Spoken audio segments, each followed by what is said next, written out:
Marami naman nagtitinda ng ulam dito pero bakit binabalikan yung mga luto nyo? Sabi nila ayun, presyong karinderya, lasang restaurant.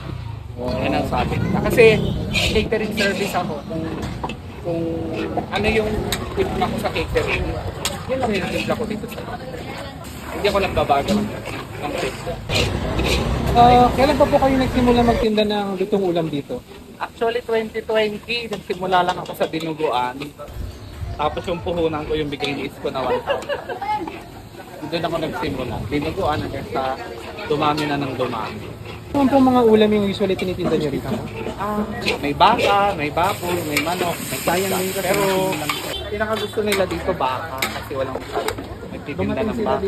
Kahit medyo pricey yung baka, basta lahat ng baka ko bestseller.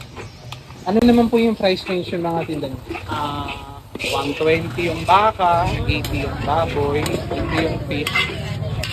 Yung gulay 60. Depende din sa sa putahe. Ulam dito? Matatagpuan dito sa Sibilia Extension, Tondo, Manila, 1426. Barangay 121, tapat ng Rencho Square.